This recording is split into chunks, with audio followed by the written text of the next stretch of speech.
नमस्कार. विद्याभारती गुजरात प्रदेश संलग्न श्री माधव विद्या निकेतन ट्रस्ट संचालित सरस्वती विद्या मंदिर अंकलेश्वर में मैं रेखा पाटिल आप सबका हार्दिक स्वागत करती हूँ. आज के इस शैक्षणिक वेबिनार में मेरा विषय है डॉक्टर एपीजे अब्दुल कलाम. सपने वो नहीं है जो आप नींद में देखते हैं. सपने वो नहीं है जो आप नींद में देखते हैं. सपने वो है जो आपको नींद ही नहीं आने दे. सपने वो है जो आपको नींद ही नहीं आने दे. आसमान की ऊंचाइयों को छूने के लिए हवाई जहाज और अन्य साधनों से भी जरूरी चीज है हौसला. हौसला आपकी सोच को वह उड़ान देता है जिसका शिखर कामयाबी के चोटी पर है. कामयाबी के शिखर तक पहुंचने की आपने यूं तो हजारों कहानियां पढ़ी होगी, लेकिन ऐसी एक जीती जागती कहानी है भारत के पूर्व राष्ट्रपति डॉक्टर एपीजे अब्दुल कलाम. भारत के पूर्व राष्ट्रपति जिन्हें दुनिया मिसाइल मैन के नाम से भी जानती है.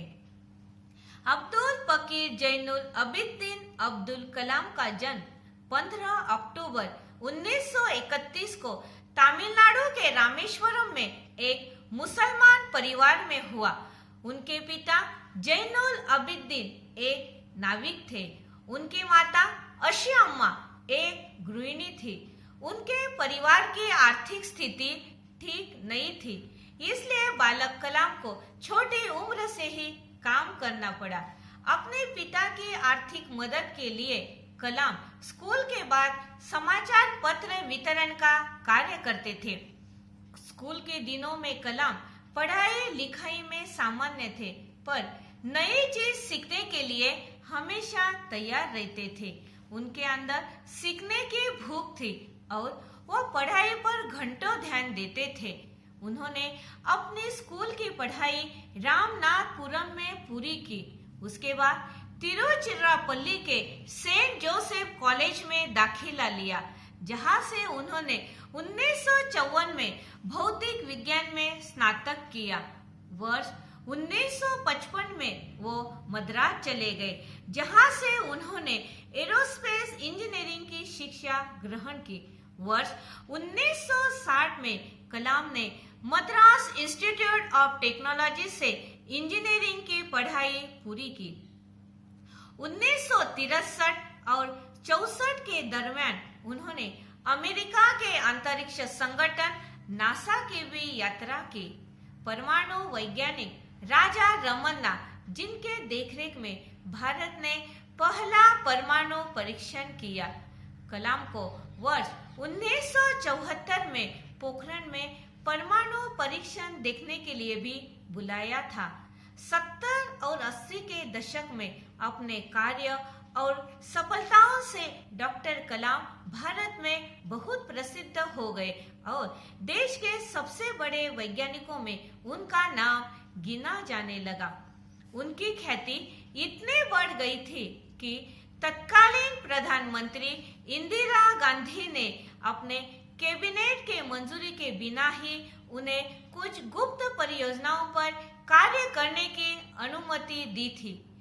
भारत सरकार ने महत्वाकांक्षी integrated guided missile development program का प्रारंभ डॉक्टर कलाम की देखरेख में किया. वह इस परियोजना के मुख्य कार्यकारी थे. इस परियोजना ने देश को अग्नि और पृथ्वी जैसी मिसाइलें दी है. जुलाई 1992 से दिसंबर 1999 तक डॉक्टर कलाम प्रधानमंत्री के वैज्ञानिक सलाहकार और रक्षा अनुसंधान और डीआरडीओ के सचिव थे. भारत ने अपना दूसरा परमाणु परीक्षण इसी दौरान किया था. उन्होंने इसमें एक महत्वपूर्ण भूमिका निभाई थी. इस दौरान मिले मीडिया कवरेज ने उन्हें देश का सबसे बड़ा परमाणु वैज्ञानिक बनाया था. वर्ष 1998 में डॉक्टर कलाम ने हृदय चिकित्सक सोमा राजू के साथ मिलकर एक कम कीमत का कोरोनरी स्टेंट का विकास किया. इसे कलाम राजू स्टेन का नाम दिया गया था। एक रक्षा वैज्ञानिक के तौर पर उनकी उपलब्धियों और प्रसिद्धि को देखकर एनडीए के गठबंधन सरकार ने उन्हें वर्ष 2002 में राष्ट्रपति पद का उम्मीदवार बनाया। 25 जुलाई 2002 को भारत के 11वें राष्ट्रपति के रूप में शपथ ली। डॉक्टर कलाम देश के ऐसे तीसरे राष्ट्रपति थे जिन्हें राष्ट्रपति बनने से पहले ही भारत रत्न से नवाजा जा चुका था। इससे पहले डॉक्टर सर्वपल्ली राधाकृष्णन, डॉक्टर जाकिर हुसैन को राष्ट्रपति बनने से पहले ही भारत रत्न से अलंकृत किया गया था। राष्ट्रपति पद से सेवा मुक्त होने के बाद डॉक्टर कलाम ने शिक्षण, लेखन, मार्गदर्शन और शोध जैसे कार्यों में व्यस्त रहे और भारतीय प्रबंधन संस्थान शिलांग, भारतीय प्रबंधन संस्थान अहमदाबाद, भारतीय प्रबंधन संस्थान इंदौर जैसे संस्थानों से विजिटिंग प्रोफेसर के तौर पर जुड़े रहे।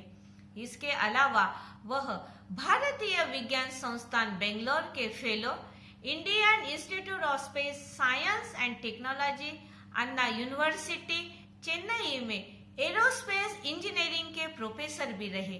कलाम हमेशा से देश के युवाओं और उनके भविष्य को बेहतर बनाने के बारे में बातें करते थे।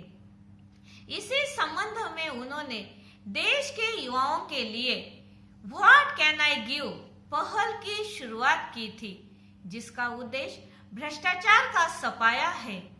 देश के युवाओं में उनकी लोकप्रियता को देखते हुए उन्हें 2 बार MTV youth icon of the year award के लिए भी मनोनीत किया गया था।